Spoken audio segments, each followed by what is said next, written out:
There are three candidates running for the morning valedictorian. I'll just say their names: Katie Killen, Sandra Lynn, and Hannah Waxer.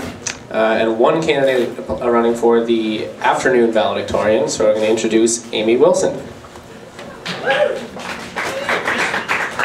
Hi everybody, my name's Amy Wilson. I'm from Newfoundland. I've lived on PEI for 5 years now. Do we have any graduating students in the house? Woo! Yay! So I've been on council this year as an arts rep, and I'm also president of the Music Society. I love PEI, I love you PEI, and I'd love to be your afternoon valedictorian. Thanks! Thank you, Amy. So we're going to introduce our business rep, Justin Lank. Hi everyone, I'm Justin Lank. I'm running for a business. I'm currently in second year of business, and I'm very approachable. I work at the UPEI gym, so some of you may have seen me there. And I'd love to be your business rep. Thank you very much, Justin.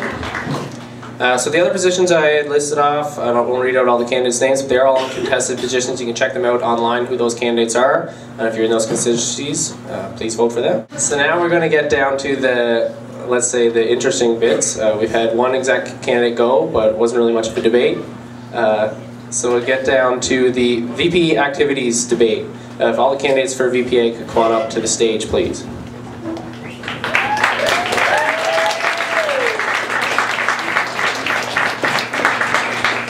Just want to get on the stage there by that mic over there. Alright, so just to remind everybody how it's going to go, we're going to have 30 seconds for each candidate to introduce themselves, and then we're going to have a series of questions where we'll alternate who goes first, second, and third. Candidates will have a minute and a half to respond to each of those questions, and we'll have 30 seconds, or we'll have a couple questions from the floor, and then we'll have 30 seconds for each candidate to wrap up. So I didn't pre-draw or anything, but if we just go 1, 2, 3, and then we'll use that kind of as the, is that fair enough, or do you want to do rock, paper, scissors or something? Works for me. So if we could have Brittany, 30 seconds to introduce yourself. Hi everyone, my name is Brittany Fullerton. I've been here for 3 years now at UPEI. I've worked as an RLA for 2 years, and I saw this as a great opportunity to hopefully positively impact a larger amount of the student body. Thanks.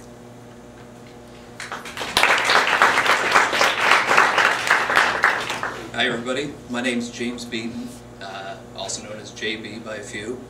I'm a born and raised Islander, went to Morel Regional High School, spent 2 years at UNB where I was in kinesiology. Now I'm here at UPEI, loving it. Yeah.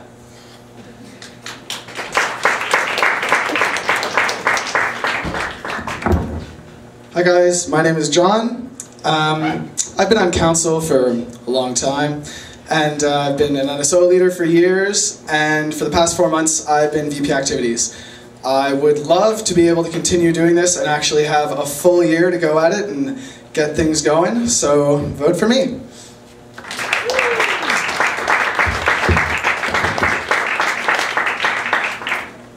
Alright, thank you very much. We're going to start into the first question, so we'll go James, then John, and then Brittany, then we'll alternate kind of the order as we go. There will be no rebuttal, but each candidate will have a chance to go first, second, or third. So, the first question: what experience do you have that qualifies you for this position? You have a minute and a half to respond.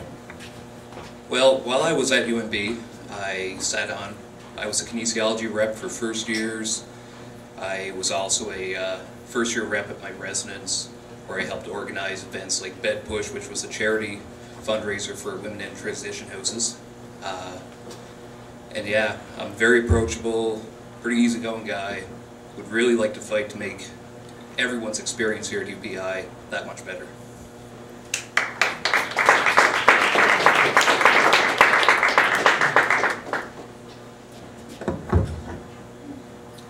So I suppose the obvious answer to this is that I've been doing the job for 4 months. So there's number one. Other than that, I've been playing in bands for years, so I have a pretty good idea of how that aspect works. So I know both from the booking side as well as the being booked sort of idea. I've also served on Business Society, helping to organize events that they do, and being an NSO and things like that.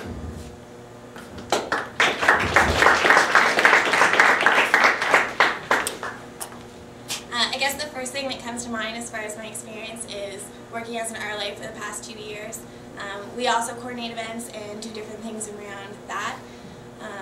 Things like working inside a budget and all that stuff is all things that I've had experience with.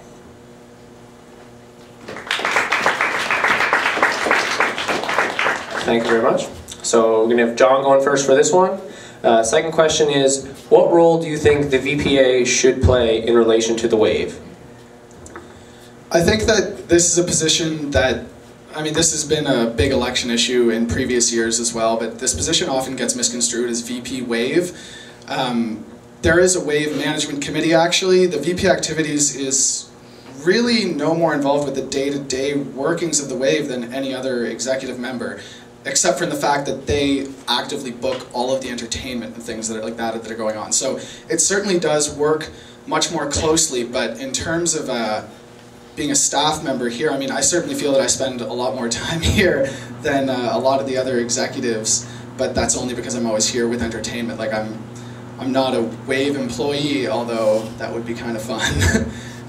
So I guess in answer to the question, the VP activities books all the entertainment and does play a huge role in bringing things in terms of like if they're doing a terrible job, then the WAVE is kind of dead by consequence. But I think VP activities does play a large role in the WAVE, but it does also need to focus on things going on outside to help keep campus life rolling for people who are under 19.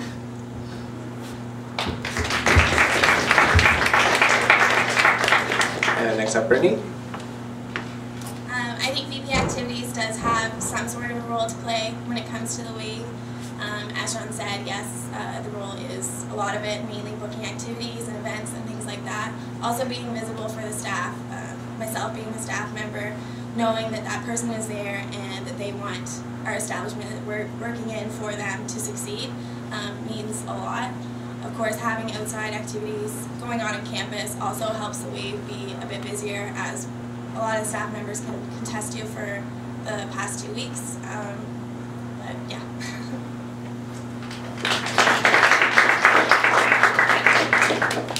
Yeah, I think the VP activities has a huge role in the WAVE, booking entertainment, you know, listening to what you guys, what the students want to see and hear at the WAVE, and really promoting it, letting all you guys know what's happening, keeping you up to date on events that are taking place here.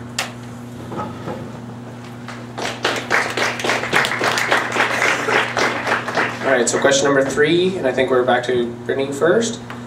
This question is related to kind of a money question. How much freedom should the VP activities have in terms of the student union's $110,000 entertainment budget? As far as freedom, like I think it's really important for VP activities to collaborate and see what's worth spending the money and where it is, where it isn't, and having those discussions, seeing what the students want. If it's not worth spending the $5 grand on a band, then let's not do it. Let's figure out what we can do that will better engage you guys and better engage what you guys want.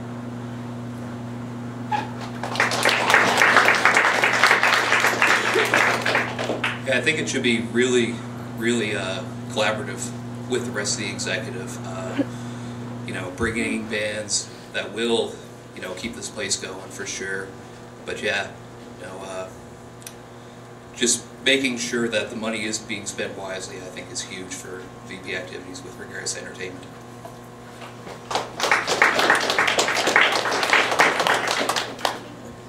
Basically what they said, I think in my time here I've done a pretty good job of consulting not only with executive members but also with the WAVE staff and just people in general, bouncing ideas off them and trying to figure out, because I mean if an agent calls and they tell you they've got so-and-so coming in, he's super hot, and you've never heard of them, it's entirely possible that they are super hot and you're just out of the loop, but you really can't necessarily trust your own judgment 100% of the time, and I think that I've done a pretty good job of being collaborative and getting other people's input on things before going through with them.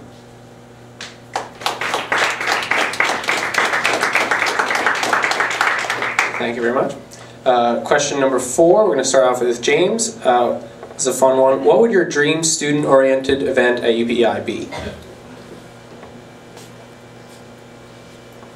First off, could you just repeat that? Yeah, what would your dream student-oriented event at UPEI be? That's a toughie. You know, with regards to student-oriented events, my dream would just be making sure everyone's happy. You know, with regards to coming up with these events, I think it's really key that you know, talk to the students, you know, make sure we get good events. I think the Winter Carnival is great, so stuff like that to really get the school spirit up at the start of the year would be awesome.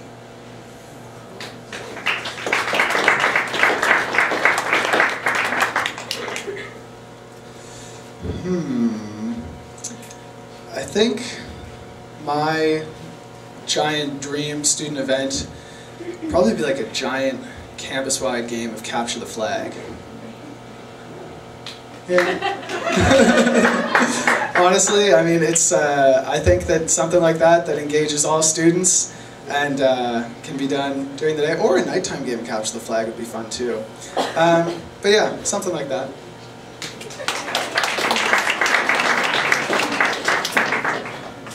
I guess my dream for an event or activity would be to start it off at the beginning of the year, Winter Carnival. They did faculty wars, so it would be a great opportunity to use that throughout the whole year. Doesn't mean there's something every week or every day, but it's something to fall back on and to say, hey, you're part of something. This is how we're going to keep it going throughout the whole year.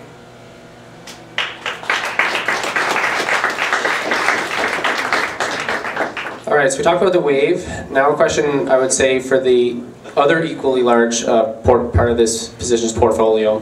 Question number 5, we're going to start off with John. How would you change the way societies currently utilize the student union's resources and supports, if at all?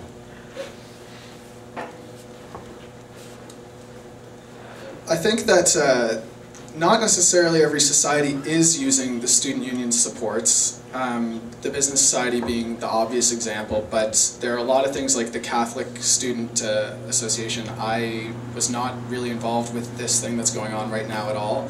I mean, a tiny little bit, but not nearly as much as could have been. So I think having the VPA not change in the middle of the year would be ideal for that, but I'd like there to be a lot more communication between the society heads and the VP activities. I've got really good communication with some of them and less good communications with others. So I think just having regular meetings, not necessarily, like, certainly not every week, but at least like a monthly meeting with society heads just to make sure that everyone's on the same page.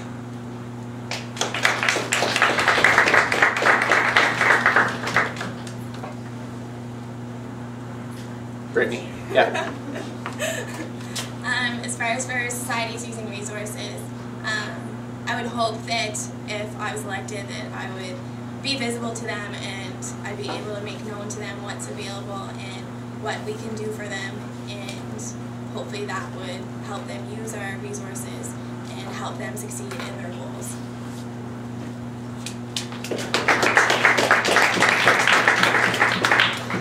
Yeah, I think it's really important to keep an open communication between all the societies. I know the business society isn't as involved as much as, you know, we may want them, but just working with, you know, the business and every other society, making sure that we're helping promote their events and they're helping promote ours. I think that'd be really, really key for the VP activities to do.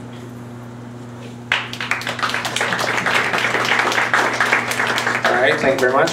One last quick question, and we're going to start off with, where are we? James? No, it's short. Bands or DJs? One word answer. Can't say both. Definitely bands. John? Bands. Brittany? Is she going to be different? I should go with bands too. Alrighty. So now we have, if there's any questions from the floor that anyone would like to come on up, we have the first two up here. We'll take questions from the floor for our VP activities. Give you about 2 more seconds to get out of your chair. Otherwise, we're going to start off with 30 seconds to close things up. And we'll start off with John. Thanks for taking time to listen to me ramble. Like I said, I've spent the past 4 months getting to learn how this job works. I'm going to have another couple to really end the year off, but I would love to be able to come back, have the whole summer to spend planning activities for the year, and really make next year the best year it possibly can be. Thank you.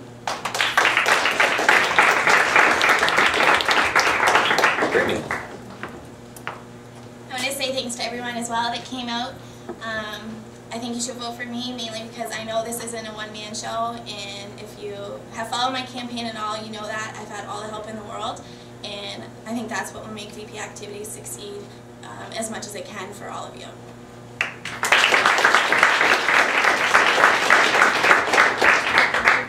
Like the others said, thanks a lot for coming out and listening to us mumble and stutter along up here on stage.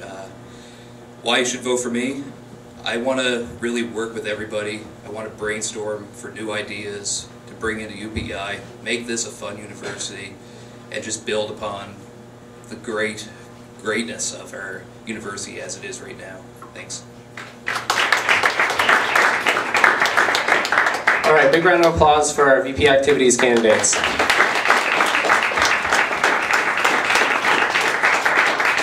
All right, if we get the presidential candidates to the stage, please. So very similar format. We're going to have 30 seconds to intro and close things up. We're going to have 6 questions. These candidates are going to have 2 minutes to answer each question, so don't be afraid to talk. Give us a good long answer. And we'll also be taking questions from the floor at the end, so if you think of them, come on up at the end. So we'll start on our left, and we'll just alternate back and forth. Josh, you have 30 seconds to introduce yourself. I'll keep it on the stand. Hi everyone, my name is Josh Coles. I am a third-year history major taking a French minor.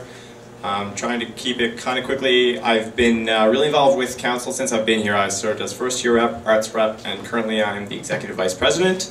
I also wrote for the cadre for 2 years, one as the relationship rabbi, one as a reporter. I worked with student services giving tours. I worked with integrated communications, where you might have seen my stupid face up around campus on a lot of posters. And I've just been really involved as a student here at UPEI. I think that, oh, hands up. Kate? Hi everyone, I'm Kate. This is my 4th year here. I'm doing the 5-year plan in the arts faculty. I would say I'm an English student, but sometimes I feel like I'm more involved with everything else going on at the university than I am in my own classes.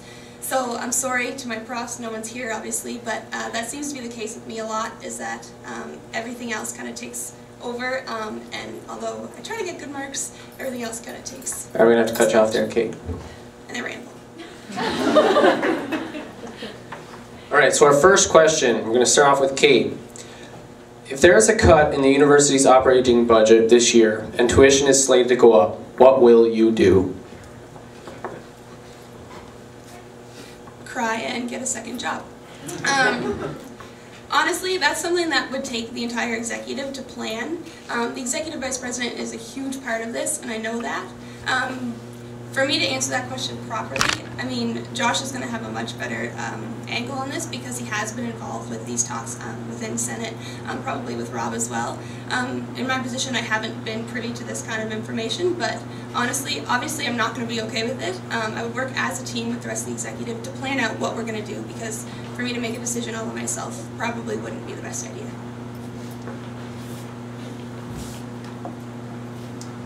Okay, I don't really have that much better of an answer. I mean, realistically, it is an executive.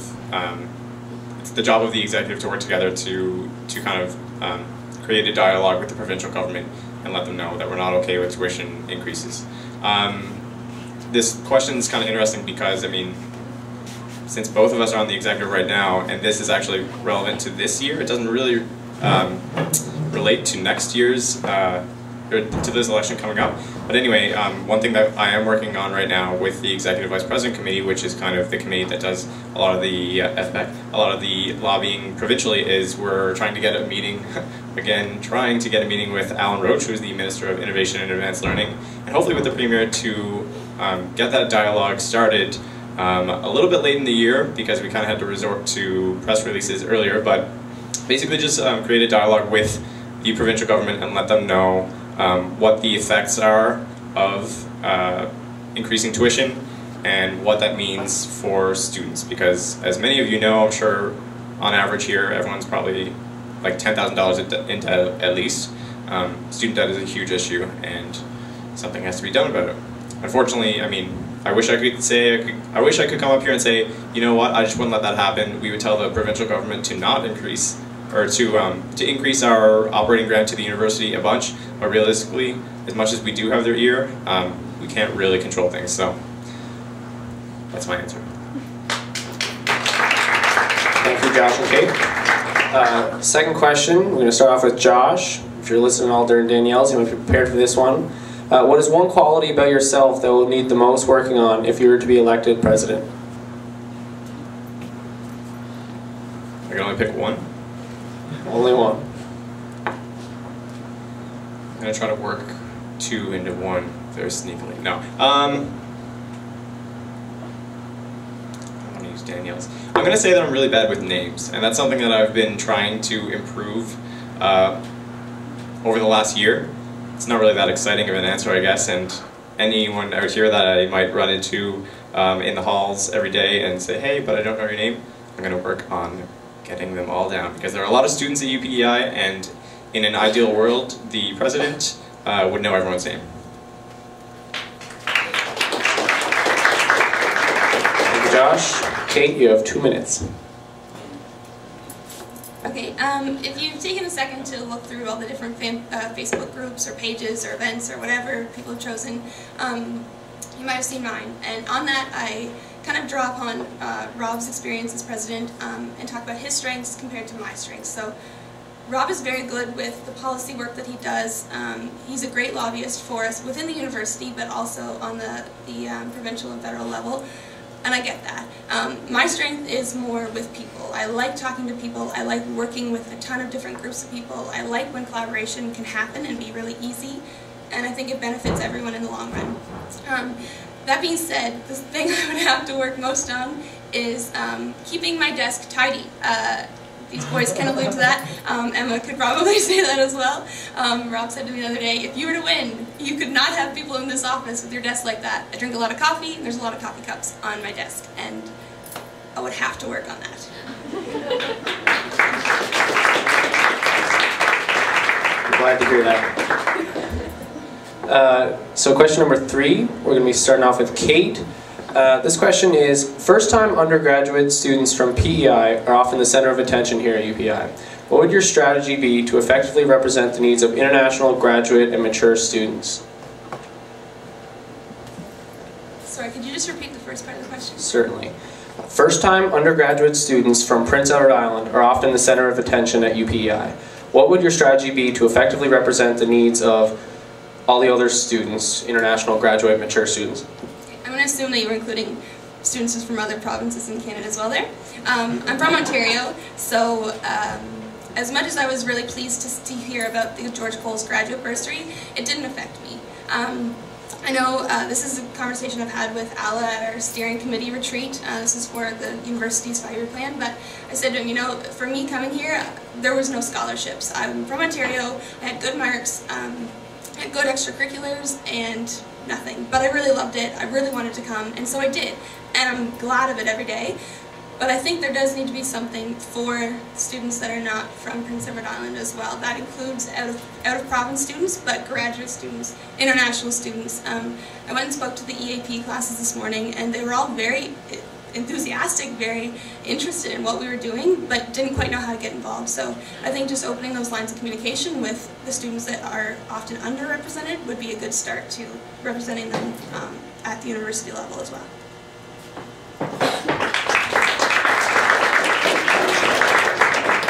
Sorry, just to clarify, was that just regarding funding, or was it? Can you repeat the question? Sorry. Yep. First-time undergraduate students from Prince Edward Island are often the center of attention here at UPEI. What will your strategy be to effectively represent the needs of all the other students? Okay. Yeah, I mean, this question is obviously directed at the fact that, as you know, I'm a Islander student. When I came here in first year, I got a $2,000 bursary. When I graduate next year, I'm going to get another $2,000 bursary, and I'll get some money through my second and third years too. I don't think that we should, beat up on that fact. I think it's great that we do provide a great service for Islanders, but we do. You're right when you say that we do need to address the issues of international students and students that are from Prince Edward Island. Luckily, we have a president that is also huge on this topic. Ala Abdelaziz, the new president of the university, has announced that he's looking into getting a lot more money for bursaries and scholarships specifically for students that aren't from Prince Edward Island but are from Canada. So, I mean, realistically, a lot of the work is getting done, and it's just going to be important to work closely with the university to have a good relationship with them. Also, federally, with CASA, we lobbied on, what do we lobby on? For example, one of our asks in Ottawa this November was to allow students to work off campus, international students to work off campus. Currently, right now, I believe there's a fee that you have to pay to work off campus if you're an international student in a Canadian university, and we're lobbying to waive that fee. There are other initiatives that CASA is going through right now that I can't really name right now. Oh no, you have 10 more seconds. Oh, if anyone has any questions, I can elaborate on this answer later. Thank you very much. Question number 5, we're going to be starting off with Josh. Sorry, 4. In what ways do you think the services the student union currently offers could be improved, and how will you do that? One of my answers that, or one of the questions that I got on my Facebook group was from Jonathan Dingwell, and it was basically just asking what my campaign was. And my response was that I want to, well, the student union is going through a transitional phase right now. The smoothie kiosk is new. The Wave is going through some big changes. We are, I'm not sure if I'm allowed to say some of them. Kitchen. Oh, look at me. Okay, so basically right now at the Wave, we use Chartwell's Kitchen in the evenings. That's stopping very soon.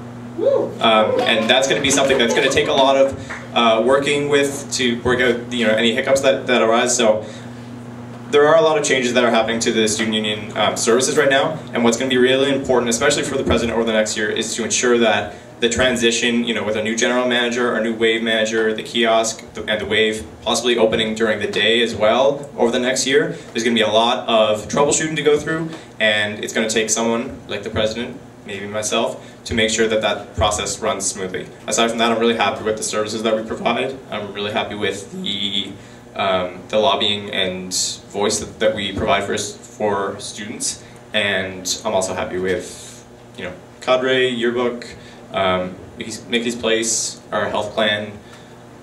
They can all always be improved, but right now I'm pretty happy.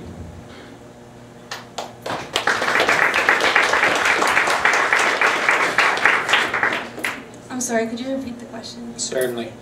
In what ways do you think the services the student union currently offers could be improved, and how will you do that? Okay. 2 minutes.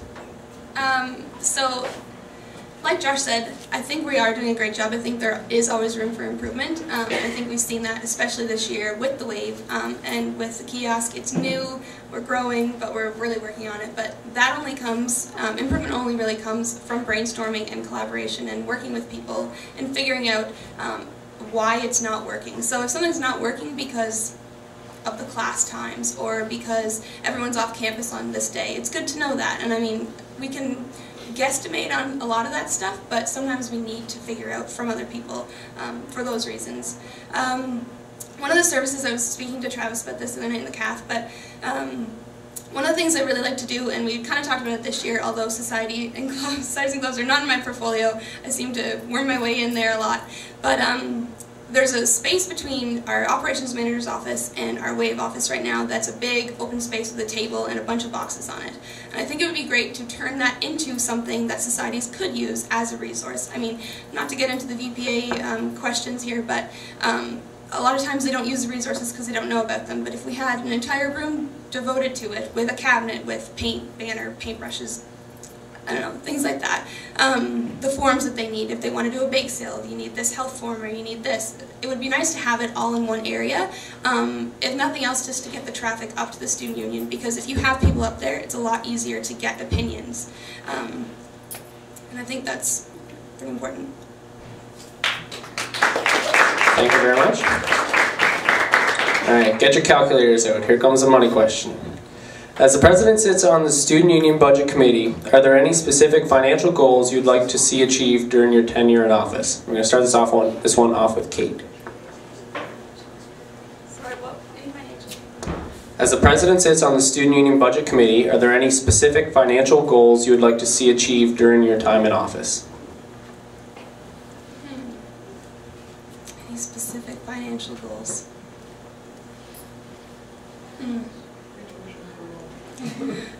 No, that would be great, but realistically,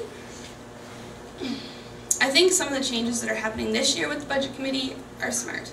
I think a lot of it, and I was speaking to Emma about this the other day, I think a lot of it just kind of redefining where the budget goes and what it's to be used for specifically. I know it's broken down line by line by line, but it's not specifically to be used. So I guess I'm sort of morphing your question into my own here, Rob, sorry about that, but financially I would say that more accountability to the budget itself. We set a budget for a reason, and I would like to see us stick to it in more ways, and in a lot of ways we do, but for, I guess, specifically for wave things, societies, if we do any kind of event, I mean, a lot of times it's just kind of like we do it and then we think about it after.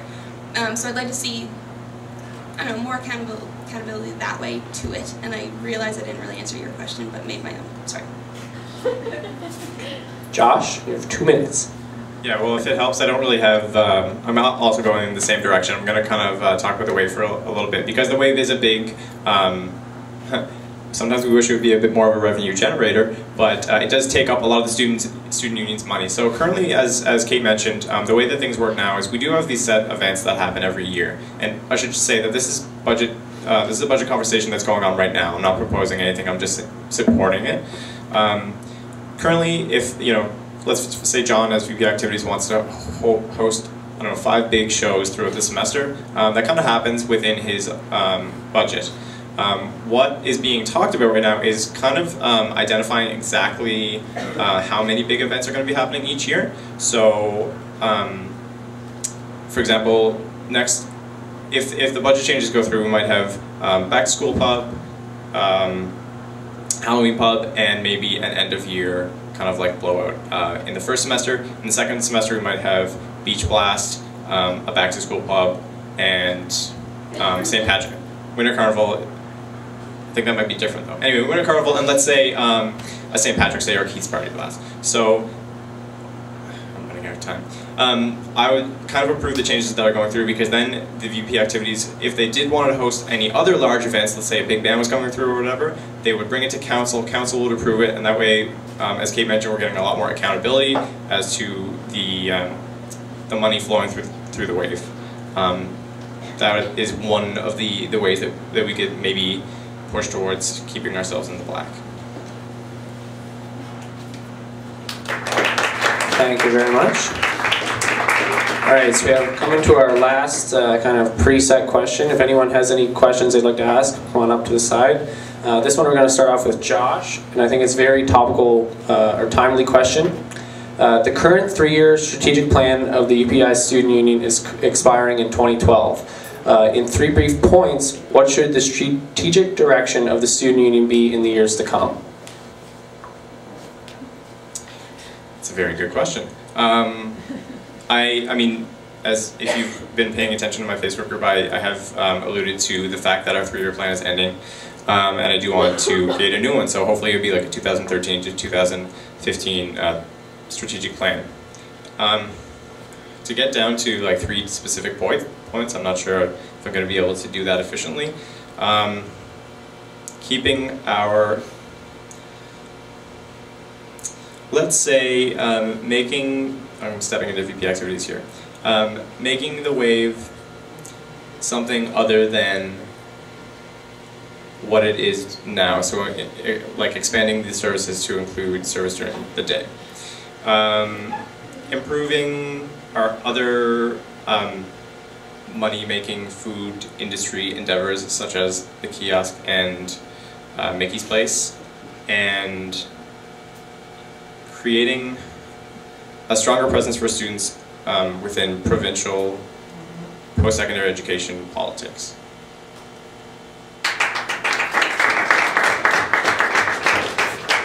Kate? So was it the 3 main points, 3 things you would do? Yeah, the strategic plan of the student union is expiring this year.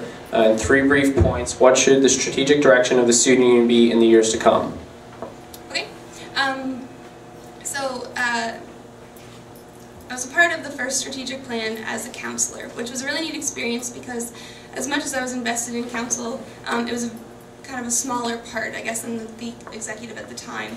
But the last 2 years, being able to check things off has been the most rewarding thing. And I think having that experience with, well, maybe we should have thought about this exact thing, because it's not as feasible as we thought it would be. So I guess the 3 main points, I'm not going to touch on anything specific, really, because I don't think that's a decision I should make by myself, but it should be feasible. It should be open-ended, really. I mean, I would love to see in 3 years walking down and saying, oh, the student union elections are happening, are you voting? Absolutely, yes. I know our voter turnout in the last few years has been just around 50%, and that's great, but I would like to see it higher. I'd like to see more people interested because they want it to be. And that doesn't need to be necessarily council, but it could be through societies, it could be through the WAVE. I mean, Sylvie's running for science rep because she worked at the WAVE this year, and now she wants to be involved, so that's great. But so feasible, open-ended, and it should be a collaborative. I've said that so many times, but it should be collaborative with the university, who's also doing a strategic plan right now, with the province and with the students.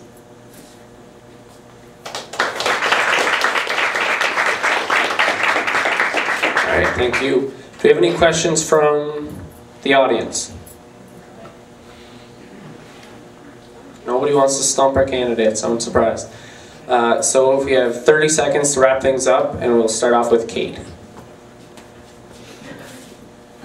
So something that is a huge part of the president's position, but that's not necessarily in the job description, is of course lobbying. That's, I guess, where my experience is less, and I just want to be clear that I wouldn't I would have gotten nominated for this position if I didn't think I was fully capable of doing it and doing it really well.